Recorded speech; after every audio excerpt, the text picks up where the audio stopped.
The First Crusade, 1096 to 1099, shocked the world when Christian knights seized Jerusalem, while the Second Crusade, 1147 to 1149, ended in bitter failure against rising Muslim unity. By 1187, Saladin's stunning victory at Hattin and the fall of Jerusalem sent shockwaves through Christendom.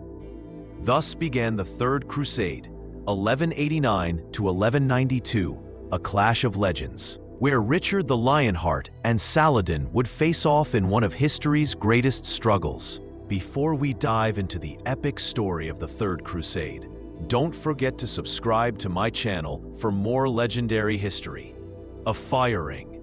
Now let's uncover how Richard the Lionheart and Saladin turned 1189 to 1192 into one of the greatest clashes of the Crusades. The Crusades were among the most defining episodes of medieval history, shaping relations between Christianity and Islam for centuries. They were not merely wars, but also vast cultural, religious, and political movements that mobilized Europe in the name of faith and survival.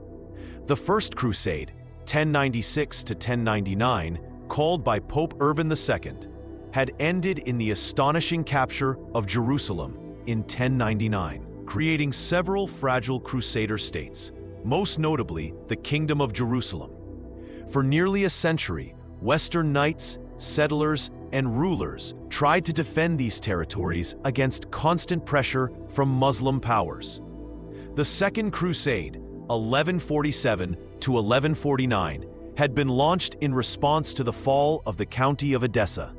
But despite the involvement of kings such as Louis VII of France and Conrad III of Germany, it ended in failure and further weakened the Crusader cause. These early crusading expeditions set the stage for what would become the most famous and dramatic of them all, the Third Crusade. By the latter half of the 12th century, the balance of power in the Holy Land had begun to shift decisively in favor of the Muslims. Fragmentation among Islamic rulers, which had once allowed the Crusaders to hold their ground, was replaced by unity under powerful leaders. Among them, the Kurdish general and Sultan Salah al-Din Yusuf ibn Ayyub, better known in the West as Saladin, emerged as a figure of immense authority and vision. By uniting Egypt and Syria under his Ayyubid dynasty, Saladin posed a grave threat to the Crusader kingdoms. His military skill, coupled with religious devotion to the cause of jihad, made him a formidable opponent to the Latin Christians of the East. The turning point came in 1187 with the Battle of Hattin, a catastrophic defeat for the Crusader armies. Saladin's forces destroyed much of the military strength of the Kingdom of Jerusalem, capturing King Guy of Lusignan and many prominent nobles. In the aftermath, Saladin swept through Palestine almost unopposed. The fall of Jerusalem on October 2, 1187, sent shockwaves throughout Christendom. For the first time since its conquest in 1099, the Holy City, revered as the place of Christ's crucifixion and resurrection, was once again under Muslim control. The news of Jerusalem's loss provoked despair and outrage in Europe. Chroniclers wrote of mass weeping in churches, as Christians struggled to comprehend how the most sacred city in Christendom could be wrested away. Pope Gregory VIII issued the papal bull Audita Tremendi, a passionate call to arms that denounced the sins of Christendom and urged knights, kings, and commoners alike to take up the cross. The fall of Jerusalem was not simply the loss of a city. It was a devastating blow to Christian identity and pride. To many, it seemed that Christ himself had been dishonored, and only a great effort could redeem this humiliation. Background and causes. The Third Crusade cannot be understood without examining the shifting balance of power in the late 12th century. The fragile Crusader states carved out after the First Crusade had long depended on divisions within the Muslim world for their survival. For decades, Christian rulers benefited from rivalries among Seljuk Turks, Fatimids, and various local emirs. However, the rise of a unifying figure in the Muslim world, Saladin, would transform this landscape entirely and set the stage for the most dramatic confrontation of the crusading era. The rise of Saladin and his empire. Salah al-Din Yusuf ibn Ayyub, known in the West as Saladin, began his career as a military commander under his uncle Shirkuh, a general in the service of Nur al-Din of Aleppo. Initially underestimated by both allies and foes, Saladin quickly proved himself a skilled strategist and administrator. After consolidating power in Egypt in the 1660s, he abolished the Fatimid Caliphate in 1171, re-establishing Sunni authority and strengthening ties with the Abbasid Caliph in Baghdad. By combining Egypt's wealth with Syria's military might, Saladin forged a powerful and united realm that dwarfed the fragmented Crusader states. Saladin was not merely a conqueror. He was deeply motivated by the religious ideal of jihad, which he saw as a sacred duty to defend Islam and reclaim Jerusalem from Christian rule. His leadership style, marked by generosity, piety, and chivalry, earned him loyalty from his followers and even respect from some Christian contemporaries. By the 1180s, Saladin had become the undisputed leader of a vast empire stretching from North Africa to Mesopotamia, and his attention turned decisively toward the Crusader presence in Palestine. The Battle of Hattin, 1187, and the loss of Jerusalem. The decisive moment came in July 1187. The Crusader kingdom of Jerusalem, already weakened by internal rivalries between King Guy of Lusignan and the powerful noble Raymond of Tripoli, marched out to confront Saladin's forces near the village of Hattin. The Christian army, numbering perhaps 20,000, was lured into the arid countryside under the blazing summer sun. Far from water sources, Saladin's forces encircled them, setting grass fires to choke and disorient the Crusaders, while cutting off access to Lake Tiberias. The result was a catastrophic defeat for the Christians. The true cross, their most sacred relic, was captured. King Guy himself was taken prisoner, along with many of the kingdom's leading nobles. Only a handful of defenders remained to man the fortresses that dotted the kingdom. In the wake of this victory, Saladin swiftly advanced, capturing cities and fortresses almost unopposed. On October 2nd, 1187, Jerusalem surrendered after a short siege. Unlike the massacre that followed its capture in 1099, Saladin allowed most inhabitants to ransom their freedom, an act that enhanced his reputation even further. The fall of Jerusalem sent shockwaves across Christendom.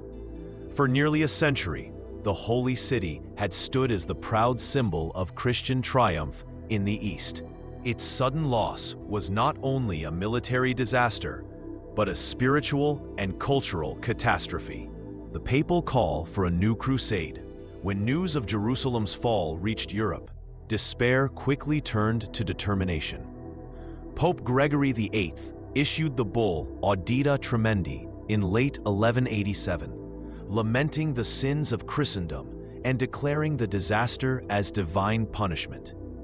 He called upon all Christians, kings, knights, and commoners alike, to take up the cross and reclaim the Holy Land. Unlike the Second Crusade, which had lacked unified leadership, the papacy now sought to inspire a massive, coordinated response. This call resonated deeply.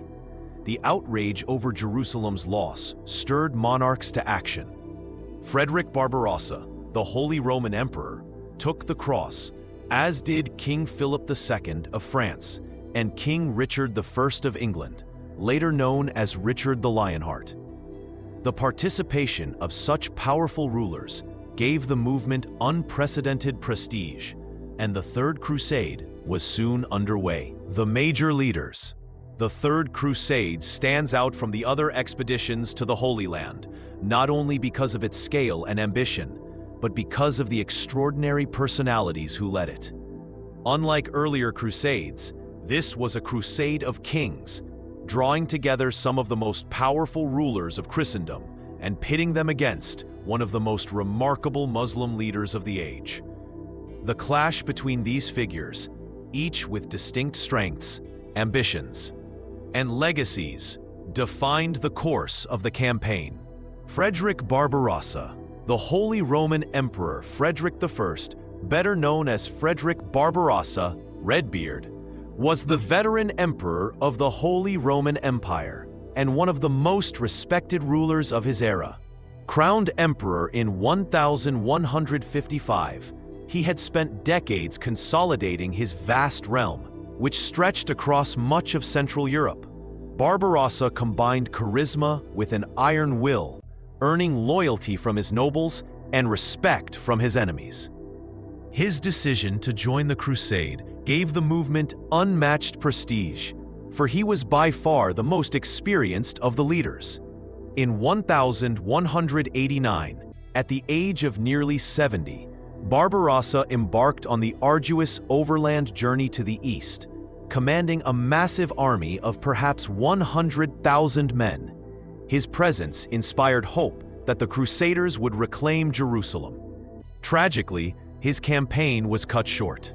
In June 1190, while crossing the Salef River in Cilicia, Barbarossa drowned, an event that stunned Christendom and caused much of his army to disperse. Though his crusade ended in tragedy, his participation underscored the seriousness of the Christian response to Saladin's conquests. Richard I, the Lionheart of England, Richard I of England, called the Lionheart, was one of the most iconic figures of the crusading era. Known for his fearlessness in battle and his military brilliance, Richard embodied the knightly ideal. Though often criticized for neglecting domestic affairs, he poured his energy and resources into the crusade. His arrival in the Holy Land in 1191 transformed the campaign, for he brought with him not only a formidable army and fleet, but also a reputation that struck fear into his enemies. Richard's strategic genius was displayed most clearly at the Battle of Arsuf, 1191, where he decisively defeated Saladin's forces, proving that the Crusaders could still challenge Muslim supremacy. His bold leadership reinvigorated the cause, though his fiery temper and rivalry with Philip II sometimes hindered unity. Richard's negotiations with Saladin eventually led to a compromise that secured Christian access to Jerusalem, even if the city itself remained in Muslim hands. Philip II, King of France. Philip II, often called Philip Augustus, was another monarch of immense stature.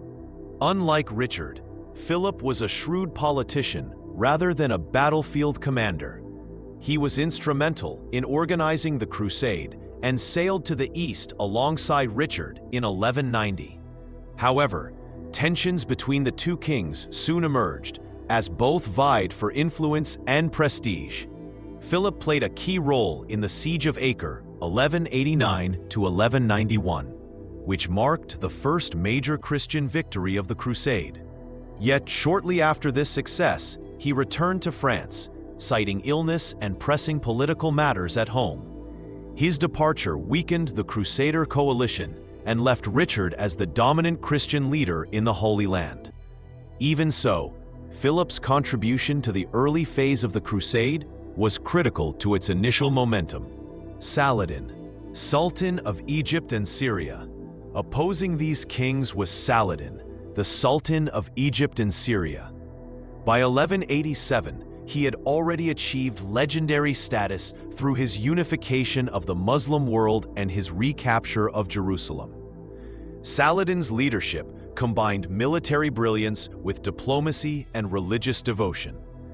Unlike many of his Christian adversaries, he often tempered warfare with clemency, releasing prisoners and showing mercy to conquered populations, which enhanced his reputation as a chivalrous ruler. Throughout the Third Crusade, Saladin faced enormous pressure from Richard's campaigns, yet he proved resilient. Even after defeats, he managed to preserve his core forces and retain Jerusalem. His negotiations with Richard were marked by mutual respect, and though they remained bitter enemies, both admired the other's courage and honor. Saladin's success in defending Jerusalem ensured his place as one of the greatest figures of medieval Islamic history. The Crusade begins. The Third Crusade, unlike its predecessors, was not simply a wave of popular enthusiasm, but a carefully orchestrated campaign involving Europe's most powerful monarchs. After the shocking news of Jerusalem's fall in 1187, Europe mobilized on a scale never seen before. The Crusade's beginning was marked by extensive preparations, bold journeys, and tragic setbacks that shaped the course of the campaign before it truly began in the Holy Land. European preparations. The papal bull Audita Tremendi, issued by Pope Gregory VIII, had stirred an enormous response across Christendom. Clergy preached the crusade in cathedrals, marketplaces, and village squares, reminding people that the loss of Jerusalem was a divine punishment for sin. Nobles and knights across Europe took the cross, pledging to march east in defense of the Holy City. Financial measures were established to support the campaign, such as the Saladin tithe, a special tax levied in England and France to raise the vast sums needed for armies, supplies, and fleets.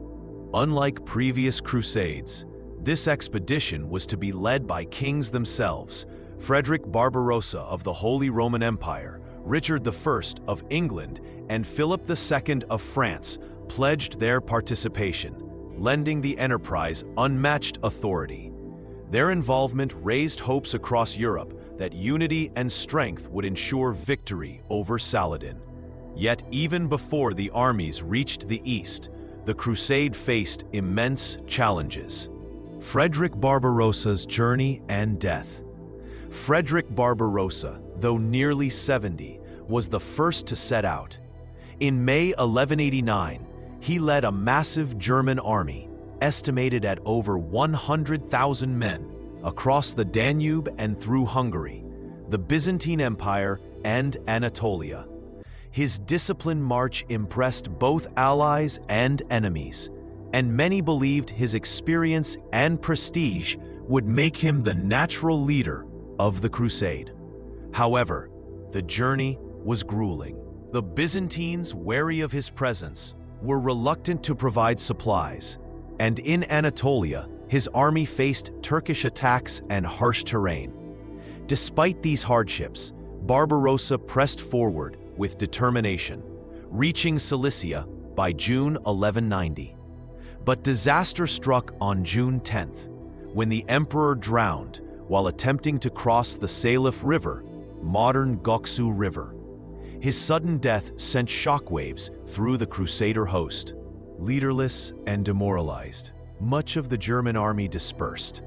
Only a fraction continued on to the Holy Land, under the command of Barbarossa's son, Frederick of Swabia. The loss of the great emperor was a severe blow to the crusade, before the main confrontation with Saladin had even begun. Arrival of Richard and Philip. While the Germans faltered, the kings of England and France prepared their own expeditions. Richard the Lionheart and Philip II sailed separately, amassing fleets and armies to transport their forces to the eastern Mediterranean.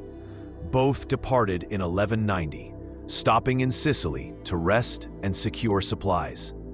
Tensions between the two monarchs began to surface during this time, as Richard's forceful personality and military ambition often clashed with Philip's more cautious approach. Richard's fleet also faced setbacks. A storm scattered some of his ships, and several ran aground on Cyprus. When the local ruler, Isaac Komnenos, mistreated the survivors, Richard responded with decisive force, conquering the island in 1191. Cyprus became a valuable base of operations for the Crusaders, supplying food and reinforcements for years to come. Meanwhile, both Richard and Philip eventually converged on the port city of Acre, where a combined Crusader force had been besieging Saladin's garrison since 1189. Their arrival brought renewed energy and manpower to the weary besiegers, setting the stage for one of the most pivotal sieges of the entire crusade. The beginning of the Third Crusade was thus marked by both triumph and tragedy. Barbarossa's tragic death robbed the Christians of their most senior leader, yet the arrival of Richard and Philip promised a reinvigorated struggle against Saladin. With the kings now in the Holy Land, the true contest between Christendom and Islam was about to begin. Battles and campaigns. The Third Crusade was defined by a series of major battles and campaigns that tested the resolve of both Crusaders and Muslims. From the bloody Siege of Acre to the dramatic clash at Arsuf and the maneuvering around Jerusalem, the struggle became a contest of endurance, strategy, and leadership between Richard the Lionheart and Saladin. The Siege of Acre, 1189 to 1191. The port city of Acre became the focal point of the early crusade.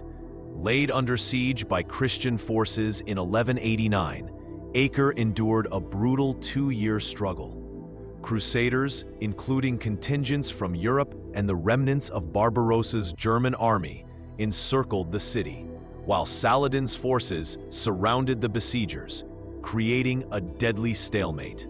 Disease, starvation, and constant skirmishes devastated both sides. The arrival of Richard I and Philip II in 1191 tipped the balance. Richard, despite suffering from illness, deployed siege engines and naval superiority to batter Acre's defenses. In July 1191, the exhausted garrison finally surrendered. For the Crusaders, Acre was a vital prize, a secure base and gateway to the interior of Palestine. For Saladin, its loss was a bitter setback. Tensions between the Crusader leaders, however, soon emerged, as Philip departed for France, leaving Richard in sole command. Richard versus Saladin. Military strategies. The confrontation between Richard and Saladin became a battle of wits as much as arms. Richard relied on discipline, heavy cavalry, and careful logistics, ensuring his army moved in tight formations and remained supplied. His naval dominance allowed him to control the coastline, keeping his forces provisioned and mobile. Saladin, by contrast, employed mobility and harassment. His horse archers excelled at hit-and-run tactics, harassing the Crusader columns, attempting to lure them into rash attacks, and cutting off their access to water. Saladin avoided full-scale battle when possible, preferring to wear down his opponent through attrition. The clash of these two strategies reached its peak in 1191 at Arsuf. The Battle of Arsuf, 1191. On September 7, 1191, Richard's army was marching south along the coast toward Jaffa when Saladin launched a massive assault near Arsuf.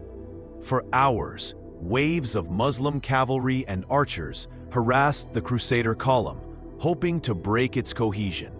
Richard, however, held his troops firm, refusing to be drawn into premature charges.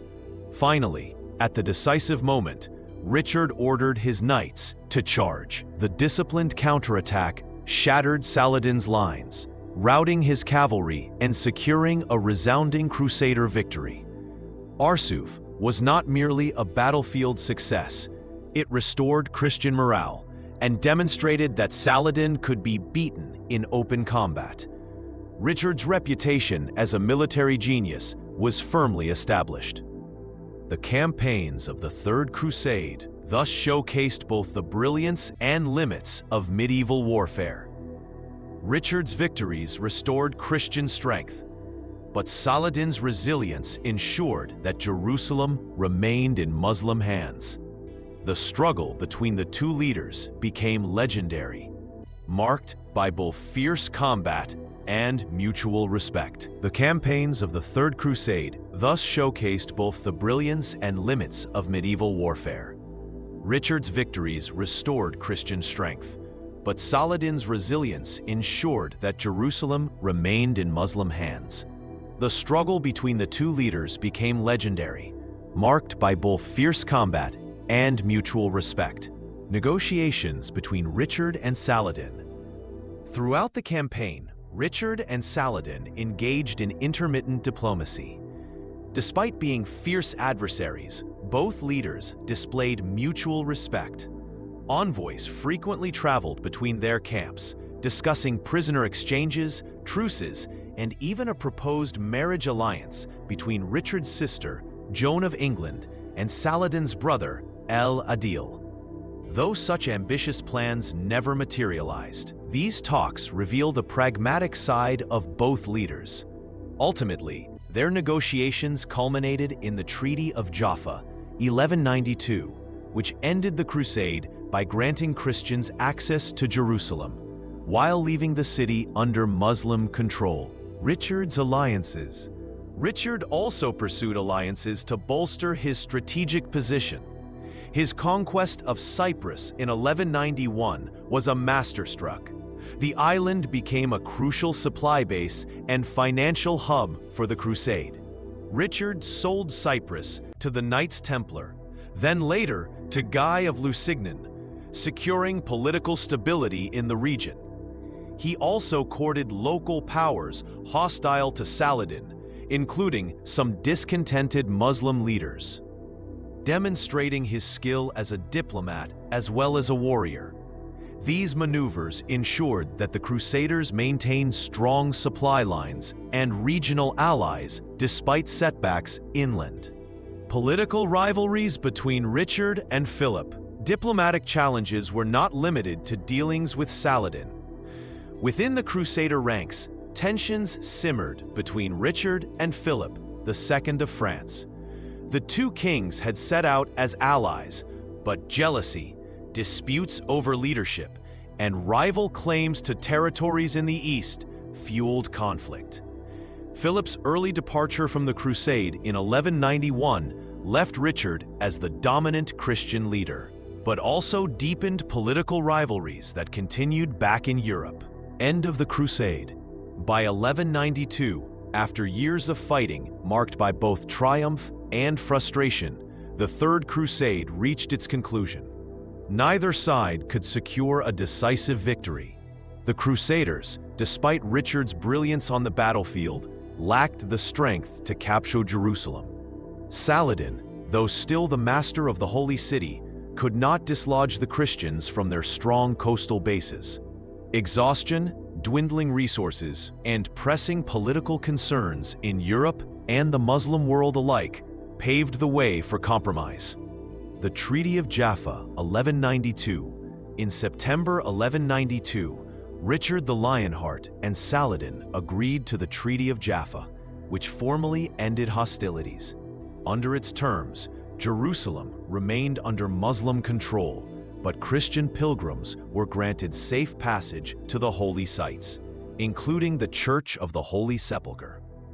The Crusaders retained a stretch of the Palestinian coastline from Tyre to Jaffa, ensuring that they maintained a strategic foothold in the region. The treaty also restored order to war-torn territories, offering a 3-year truce between the two sides. The treaty reflected both leaders' pragmatism.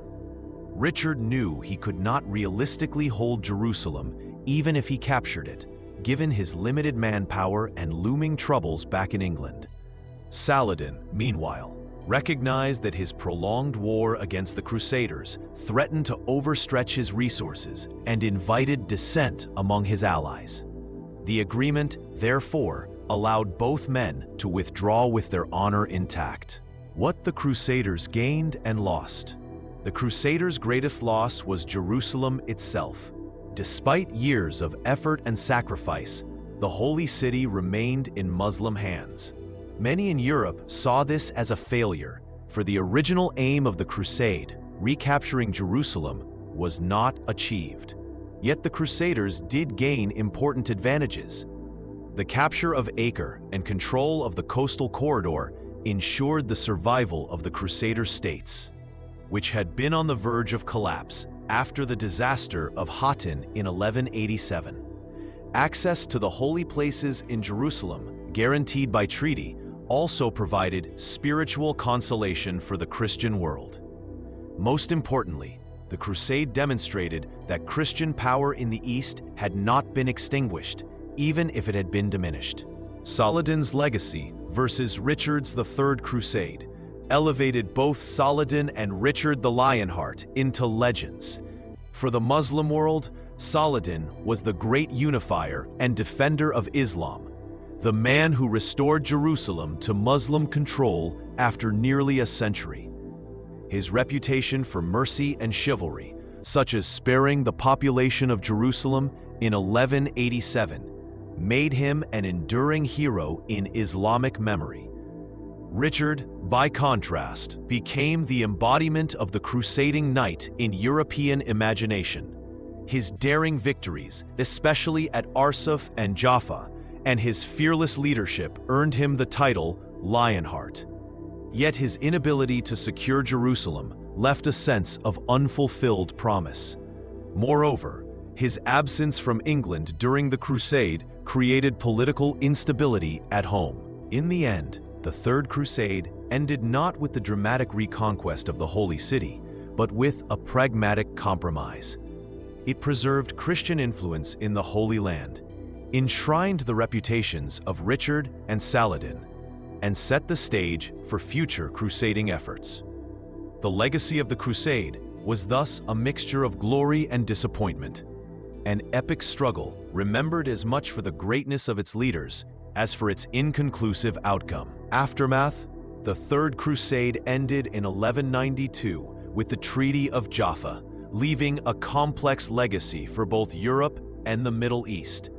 Although the Crusaders failed to recapture Jerusalem, the campaign ensured that Christian power in the Holy Land did not collapse entirely. The coastal corridor secured by Richard the Lionheart from Tyre to Jaffa allowed the Crusader states to survive for another century.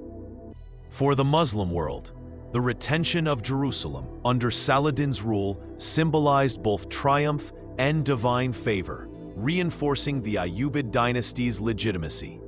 Jerusalem remained under Muslim control largely because of strategic realities.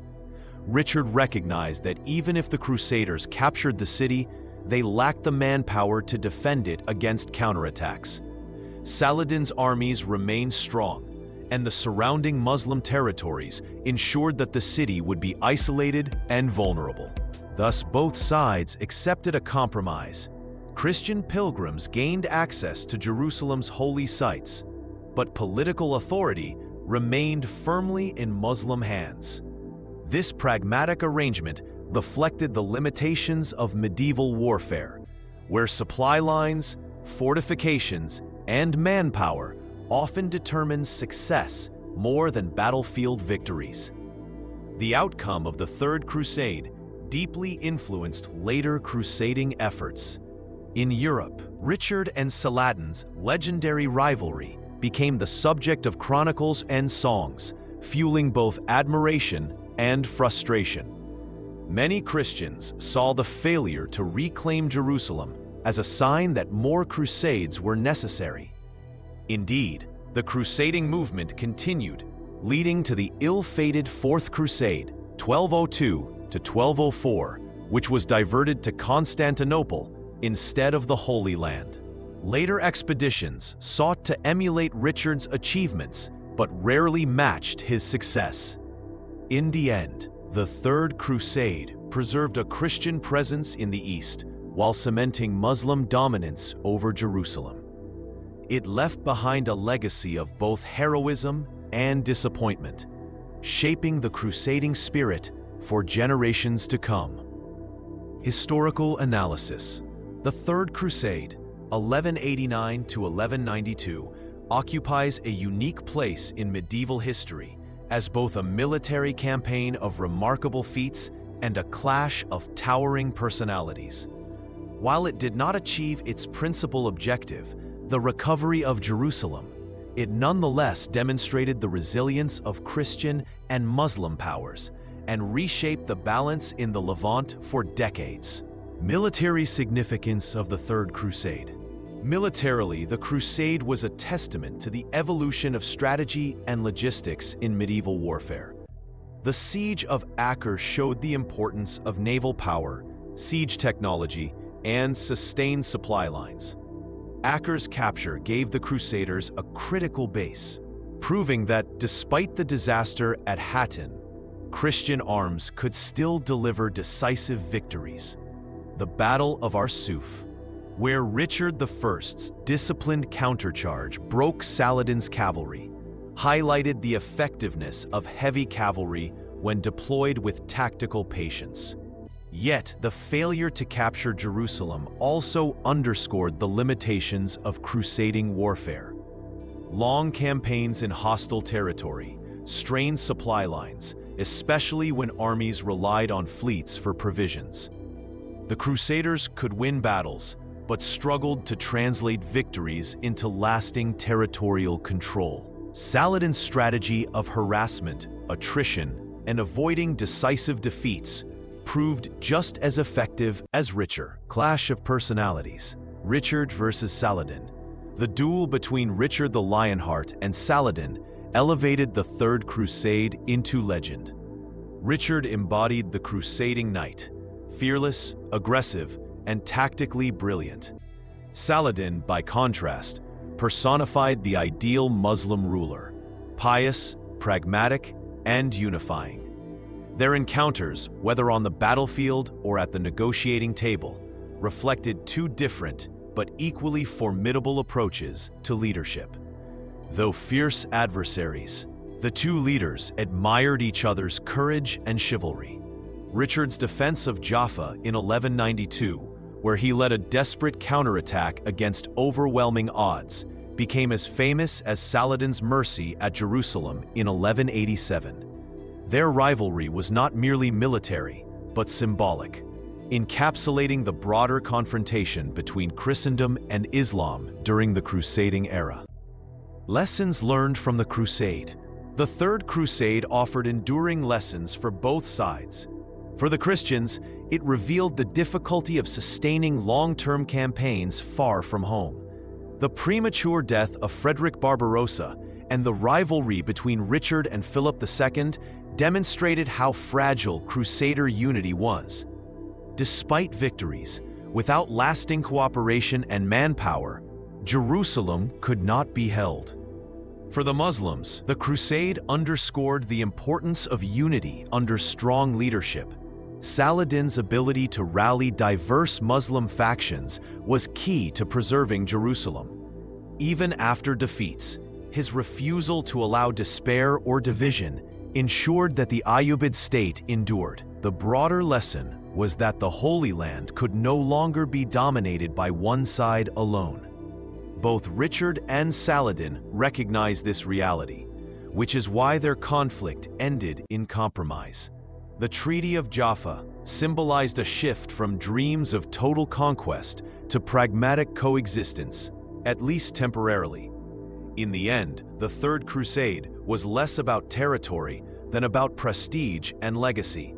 It preserved the Crusader states, strengthened Muslim control of Jerusalem, and created legendary figures whose reputations transcended their immediate achievements.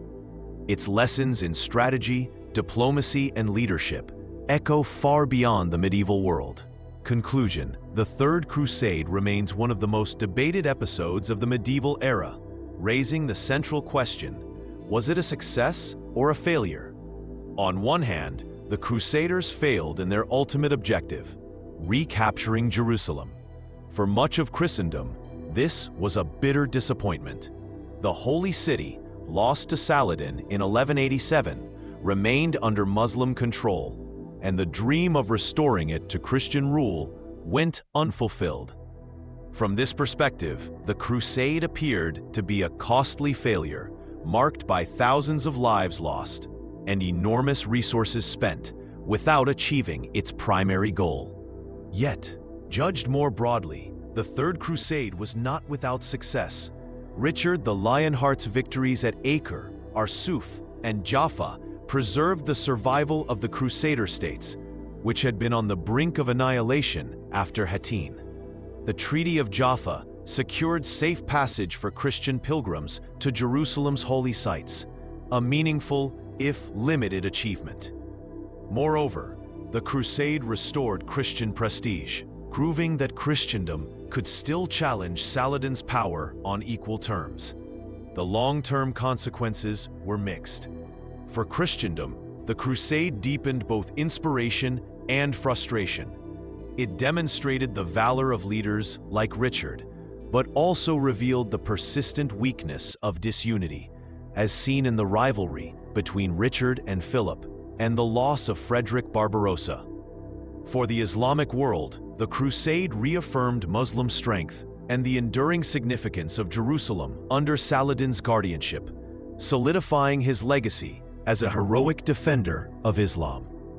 Ultimately, the Third Crusade ended in compromise rather than conquest. It was neither total victory nor total defeat, but a reminder of the limits of both faith and power. Its legacy shaped the crusading movement for generations, fueling both hope and disappointment in equal measure.